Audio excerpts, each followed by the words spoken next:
রাজদেবের office থেকে file সরিয়ে বিদ্যার হাতে তুলে দিল রিত। সম্পূর্ণ জানতে হলে দেখতে থাকো। গল্পে শুরুতেই দেখা যায় বিদ্যা কায়দা করে রাজদেব চ্যাটার্জির ঘরে চলে যায়, যাতে সেই ঘর থেকে ফাইলগুলো সরাতে পারে, যেই ফাইলগুলো তার লাগবে। এর মধ্যেই সৃঞ্জয়ী বলে, আচ্ছা তুমি কি চাইছো বলো তো? তোমার ফন্দি খুব একটা ভালো লাগছে না আমার। কি চাইছো তুমি?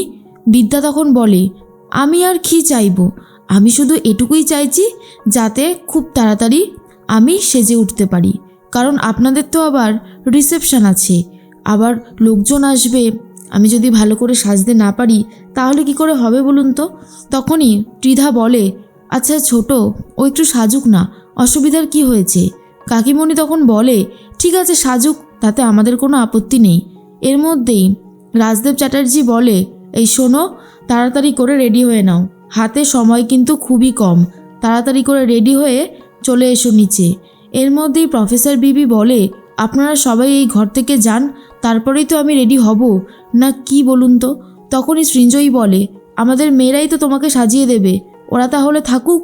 কিন্তু বিদ্যা বলে দেয়, কাউকে লাগবে না, আমি সবটা সেজে নিতে পারবো, আর তারপরে আমার বর তো আছেই সাহায্য করার জন্য, রাজরিত তো রয়েছে, ওই আমাকে সাজিয়ে দেবে। ত্রিধা বলে, হ্যাঁ রে রিত, তুই পারবি সাজাতে? রিত তখন বলে, কেন পারবো না? তোমরা যে আমাকে কি ভাবো, আমি খুব সুন্দর করে আমার বউকে সাজিয়ে দেব। তোমরা শুধু দেখতে থাকো যে কতটা সুন্দর করে আমি আমার বউকে সাজিয়ে দিতে পারি। এর মধ্যেই ত্রিধা তখন বলে, তাহলে তো খুবই ভালো। এরপরেই সবাইকে নিয়ে ত্রিধা বাইরে চলে যায়। তখনই রাজরিত দরজার ছিটকিনিটা আটকে দেয়, আর বিদ্যা তখন বলে, শুনুন, আপনার সাহায্য আমার দরকার। আপনি আমাকে বলুন যে আপনার বাবার সমস্ত ইম্পর্টেন্ট ফাইলগুলো কোথায় থাকে? তখন রাজরিত বলে, কোথায় আবার থাকবে, বাবার চেম্বারেই থাকে। এরপর বিদ্যা বলে, সেই চেম্বার থেকে ফাইলগুলো আমাকে আনানোর ব্যবস্থা করুন, মানে আমার জন্য ওই ফাইলগুলো খুবই ইম্পর্টেন্ট। বুঝতে পারছেন তো আমি ঠিক কী বলেছি? তখন রাজরিত বলে, আরে তোমার কি আমাকে সুপারম্যান মনে হয় নাকি, যে আমি দেওয়াল থেকে মানে এখান থেকে নেমে অত দূর যেতে পারবো? অসম্ভব, এই দোতলার ওপর থেকে নামা যাবে নাকি? তাই বিদ্যা তখন বলে, ঠিক আছে আপনি পারবেন না তো, কিন্তু আমাকে তো যেতেই হবে, স্টুডেন্টদের জন্য আমাকে সব কিছু করতেই হবে। আমি এই স্টুডেন্টদেরকে রক্ষা করতে চাই, ওদের ভবিষ্যৎটা সিকিওর করতে চাই, পড়াশোনা শিখতে চাই ওরা। কেউ অনেক টাকা লোন নিয়ে এসেছে পড়তে, কেউ আবার জমি বিক্রি করে এসেছে পড়তে। তাদের ভবিষ্যৎটা আমি কখনোই নষ্ট হতে দেব না। ঠিক, আমি তাদের ভবিষ্যৎটা বাঁচাবো। প্লিজ আপনি আমাকে একটু সাহায্য করুন, আপনার সাহায্যটা সব থেকে বেশি দরকার। তখনই রাজরিত বলে, কিন্তু আমি কি করে সাহায্য করব? বাবার চেম্বারে যাওয়াটা তো মুখের কথা না, তুমি হয়তো ভুলে যাচ্ছ বিদ্যা, উনি আমার বাবা হয়, আমাদের সম্পর্কটা বাবা আর ছেলের। বিদ্যা তখন বলে, আমি সবই বুঝতে পারছি, কিন্তু আপনি একটু বোঝার চেষ্টা করুন, ওই ছেলেমেয়েগুলোর কি অপরাধ? কেন ওদেরকে আপনার বাবা এইভাবে উচ্ছেদ করছে হোস্টেল থেকে? কিসের জন্য? টাকা, টাকাই কি জীবনের সব? এর মধ্যেই সৃঞ্জয়ী লুকিয়ে লুকিয়ে শোনার চেষ্টা করে দরজায় কান পেতে। ত্রিধা তখন বলে, কি হচ্ছে কি সৃঞ্জয়ী?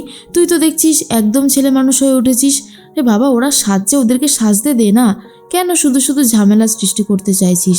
সৃঞ্জয়ী তখন বলে, পুরো বিষয়টাই আমার কাছে কেমন যেন একটু অবাক লাগছে, এই মেয়েটাকে আমার খুব একটা সুবিধের মনে হয় না গো দিদি ভাই। তখন ত্রিধা বলে, আচ্ছা ঠিক আছে, এই সমস্ত নিয়ে পরে আলোচনা করা যাবে, কিন্তু তুই এখন এসব নিয়ে ঝামেলা শুরু করিস না, বুঝতে পারলি? অন্যদিকে দেখা যায় যে বিদ্যা নিজে নিজে রেডি হতে থাকে, আর অন্যদিকে রাজরিত চলে গেছে তার বাবার চেম্বারে। সেখানে গিয়ে সমস্ত ফাইলগুলো ঘাটাঘাটি শুরু করে দেয়, যাতে বিদ্যা যেই ফাইলগুলোর কথা বলেছে সেই ফাইলটা জোগাড় করতে পারে। এর মাঝখানেই তখন দেখা যায় বড়বাবু ফোন করেছে বিদ্যাকে, আর বলে, প্রফেসর বিবি, এইভাবে কিন্তু আমি বেশিক্ষণ স্টুডেন্টদেরকে বাঁচাতে পারবো না।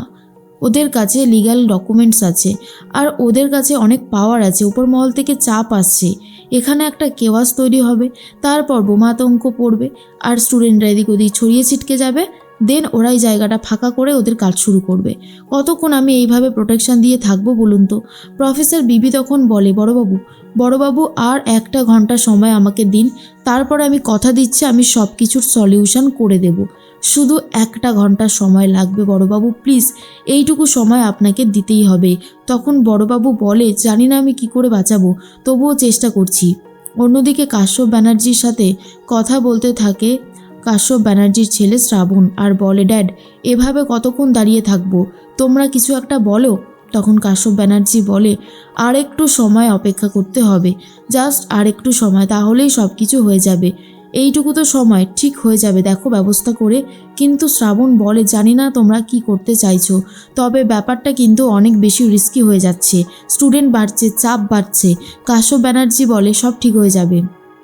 অন্যদিকে বিদ্যা ভাবে, এখনও তো রাজরিত এসে উপস্থিত হলো না। এরপর রাজরিত ফাইলগুলো খুঁজে পেয়ে যায়, বিদ্যার সাথে ফোনে কথা বলতে থাকে। আর বিদ্যা তখন বলে, পেয়েছেন ফাইলগুলো? কেন চুপ করে আছেন কেন, বলুন।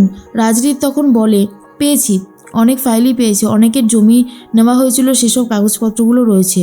তখন বিদ্যা বলে, আর ওই সয়েল টেস্টের কোনো রিপোর্ট আছে? রাজরিত বলে, হ্যাঁ পেয়েছি। তখন বিদ্যা বলে, তাড়াতাড়ি চলে আসুন আপনি। থ্যাংক ইউ, আপনাকে অসংখ্য ধন্যবাদ। এরপর রাজরিত সেই ফাইলগুলো নিয়ে রওনা দেয়। অন্যদিকে প্রফেসর বিবিকে ডাকার জন্য কাশ্যপ ব্যানার্জি চলে এসেছে, আর চলে এসেছে রাজরিতের বাবা। দুজন মিলে বলতে থাকে, কি হলো, এখনও হয়নি? আর কতক্ষণ সময় লাগবে? এবারে অন্তত বেরো, সময় চলে যাচ্ছে তো। তখন কাকিমণি এসেও ডাকাডাকি শুরু করে দেয় আর বলে, সত্যি এই মেয়েটা যে কি করে বোঝা যায় না, এতক্ষণ সময় লাগে? আমি তো ভাবতেই পারছি না যে ওর এতক্ষণ সময় লাগছে। এরপরে বিদ্যা ঠিক করে দরজাটা খুলে দেবে, কিন্তু রাজরিত তো এখনও আসেনি, কি করবে বুঝে উঠতে পারছে না। তারপরে সৃঞ্জয় জোরে জোরে দরজা ধাক্কা দিতে থাকে। বিদ্যা বাধ্য হয়ে দরজাটা খুলে দেয়। তখনই কাকিমণি বলে, কি সেজেছো তুমি? এখনও তো কোনো সাজই তোমার কমপ্লিট হয়নি, আর বলছো তুমি এতক্ষণ ধরে সেজেছো? আর রাজরীতি বা কোথায়? রাজরীত ঠিক সেই মুহূর্তেই চলে এসেছে আর বলে, এই তো আমি। আরে বাবা, তোমরা আর একটুখানি সময় দাও, দেখো আমি তার মধ্যে ওকে সাজিয়ে দেবো। এরপরে আবারও ঘরে দরজা দিয়ে বিদ্যাকে ফাইলগুলো দেখাতে থাকে। আর বিদ্যা বুঝে গেছে এই ফাইলগুলো নিয়ে গেলেই মোকাবিলা করা যাবে। কাশ্যপ ব্যানার্জি আর রাজদেব চ্যাটার্জি কোনো কিছু করেই হোস্টেলগুলো ভাঙতে পারবে না।